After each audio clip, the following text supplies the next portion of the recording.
A rozmaring úgy néz ki, hogy túlélte a telet. Eredetileg én ezt úgy vettem, hogy télálló rozmarin, de megmondom őszintén, hogy kétségeim voltak felől, úgyhogy nem is nagyon reklámoztam, de itt, ahogy látom, ahogy látszik ezeken a képeken, ez a virága. Úgyhogy igen, tényleg télálló rozmaringot sikerült vennem. Nagyon ramagy kis állapotban volt tavaly tavasszal, és az úr, akitől vásároltam, hát nem volt, egy kicsit, mondhatni azt, hogy keskenyebb bokroska volt, de kb. Ilyen magas, és elég nyúzott állapotban, úgyhogy mondta az úr, hogy az egész telet kint vészelt, tehát higgyem el neki, hogy ez bírja. És tényleg, úgyhogy tudom javasolni, hogy rozmaringból van olyan, ami bírja a telet, nem áruházi verzió, ez tény. Itt a citronfűnő, és elindult, úgyhogy ennek nagyon-nagyon örülök, mert nagyon szeretem az illatát, és nagyon szeretek vele főzni. De ami miatt ez a videó létrejött, itt a meglepetés a sorokban. A rabarbara végre kidugta a fejét, és hogy ezt hogyan lehet meggyorsítani az ő növekedését, erről később a blogon majd lesz bejegyzés. Mellette a rukkola.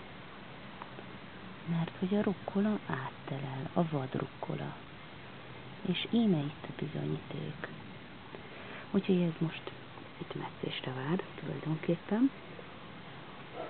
Erőteljes metszésre, bár van bent az ablakpárkányon jó pár példány, amit ki fogok még ültetni, mert nagyon szeretjük, de azt hiszem idén nem lesz gond a rukkola ellátmányunkkal. A kakukkfüvet szintén metszeni, a menta az még föld alatt, de még megvárom, míg kidugja a fejét, és majd csak utána metszem meg. Oregánóra is ráfér egy kis formaigazítás, majd szerintem egy pár hét múlva. De nézzük, mi van a másik ágyásban.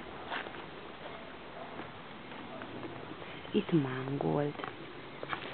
És itt a bizonyíték, hogy a mangold az képes nálunk is átvészelni a telet.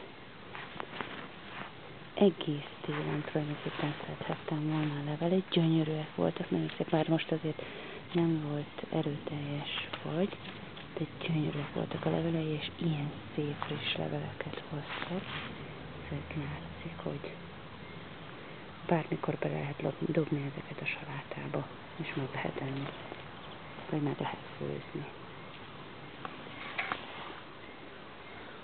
Ott egyszer termőeper, és itt pedig folyton termőeper. Hát ebből majd pár év múlva talán lesz egy nagyobb ültetvény. Egyelőre még várakozó állásponton van. Majd meglátjuk. Ez az ágyás volt tele paradicsommal, úgyhogy most elég csupasz. Itt szintén rukkola.